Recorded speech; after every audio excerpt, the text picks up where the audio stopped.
La modernidad está construida sobre la productividad y el conocimiento.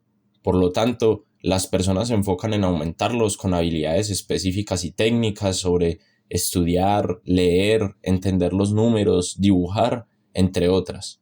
Cuando, en realidad, la clave del éxito se encuentra en las habilidades emocionales y sociales, que hoy, más que nunca, en medio de una crisis mundial de salud mental, consecuencia de la sobreestimulación, el materialismo, la falta de espacios sociales y, en general, una pérdida de nosotros mismos, se han de aprender para lidiar con un mundo muy diferente al que nuestra mente se adaptó.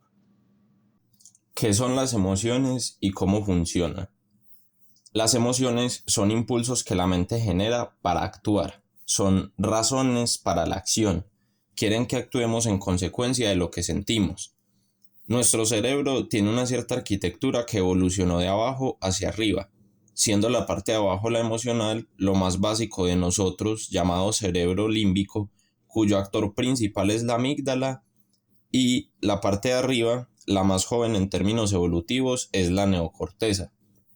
La amígdala, al ser más antigua y el sistema básico del cerebro, tiene caminos que la conectan directamente con los sentidos, teniendo un tiempo de reacción mucho más rápido que la neocorteza.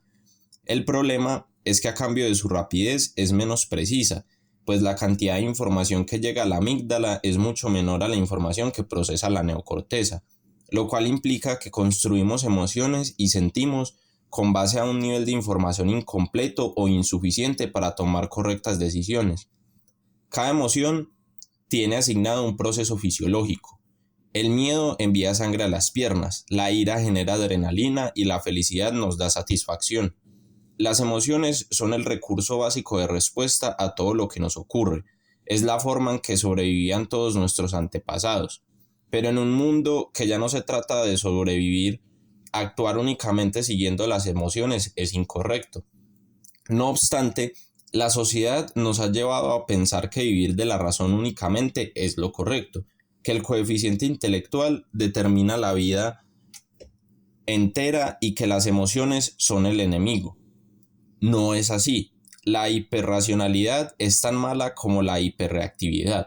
Lo que hay que buscar en la vida es un balance entre vivir con las emociones y la razón, un balance entre sentir y pensar, encontrar el estado de sentir pero sabiendo sentir, donde ejercemos control sobre nuestros sentimientos al tiempo que los consideramos para nuestras decisiones. Estudios demuestran que las personas sin emociones no pueden tomar decisiones correctamente, al tiempo que personas con una alta sensibilidad, que sienten mucho, viven de manera desorganizada o ajetreada. Es allí donde entra la inteligencia emocional, que se compone de muchas y variadas habilidades, pero se puede resumir en 5. Conocerse a uno mismo. La capacidad de ser consciente de lo que estamos sintiendo, cómo nos sentimos, por qué, cómo reaccionamos a esa emoción normalmente, qué la causó. Manejar las propias emociones. Luego de ser conscientes de qué sentimos, es importante tener la capacidad de aplacar la amígdala, tarea de la corteza frontal, es decir, regular la intensidad de las emociones y dialogar con ellas para encontrar una solución pertinente a la situación. Mantenerse motivado. La vida se trata de altos y bajos. Saber mantenerse motivado, persistente y con disciplina es clave para vivir en general. El mantenerse motivado se trata, principalmente, pensando de manera optimista y con esperanza. Esto es, creer que las cosas pueden cambiar a mejor y que los esfuerzos que realizamos valdrán para ello. Empatía y entendimiento de las emociones de los demás. Todos sentimos. Como todos sentimos y somos seres sociales, para socializar es necesario entender qué sienten los otros desde adentro. Empatía. Reconocer expresiones faciales, ademanes y tonos de voz, pues las emociones son un lenguaje mudo, expresado más a través del cuerpo que de las palabras. Por ello la poesía y la música transmiten emoción, porque tienen metáforas y formas diferentes a las palabras por sí solas. Si reconocemos lo que los demás sienten, entonces podemos saber cómo actuar. Y por último, tratar con las emociones de los demás. Tratar con los demás no es solo manipular, sino saber responder.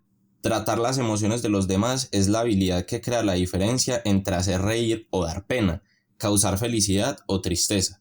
Es saber socializar, qué es lo correcto y qué no. Para más contenido pueden seguirme en Substack, varios escritos y Spotify, un podcast. Links en la descripción. ¿Cómo nos afectan las emociones?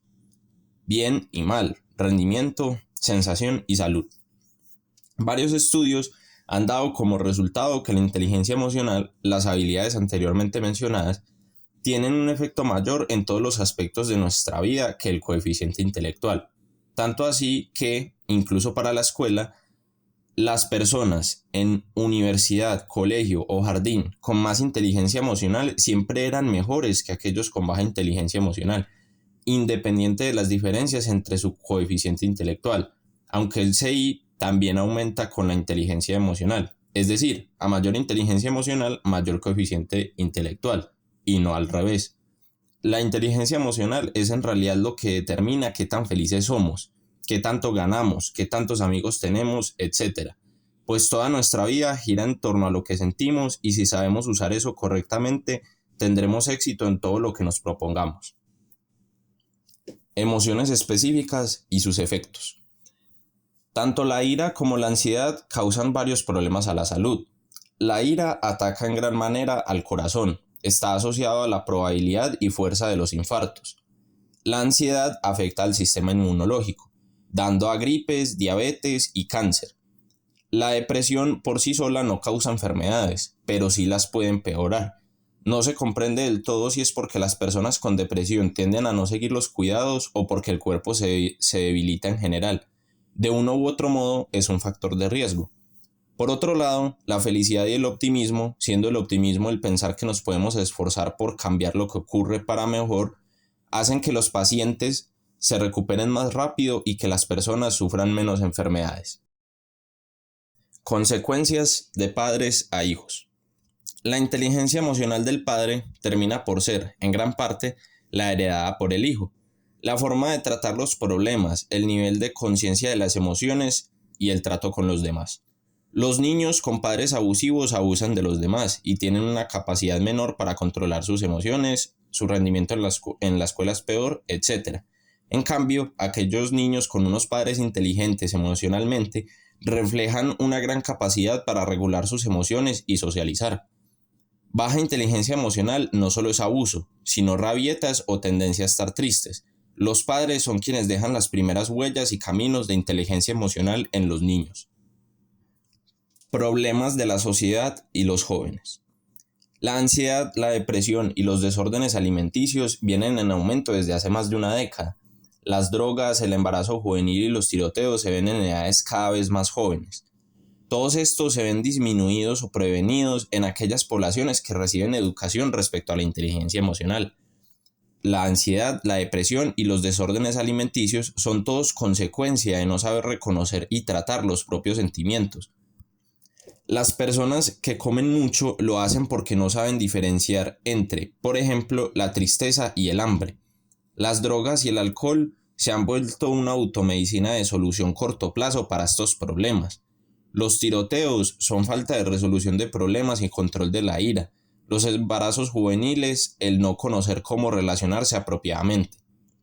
Los jóvenes con menor inteligencia emocional, menos capacidad en las habilidades descritas al principio, son más propensos a todos estos problemas. Un joven con estos problemas será un adulto con una vida difícil. Es necesario no solo solucionar los problemas a través de terapia, sino prevenirlos desde la educación. Oportunidades. Podemos mejorar y cambiar nuestro EQ o inteligencia emocional con educación, conciencia y terapia. Aplicando educación más enfocada en la emoción y el ser que a los números o letras, el conocimiento en esta situación más que nunca es poder.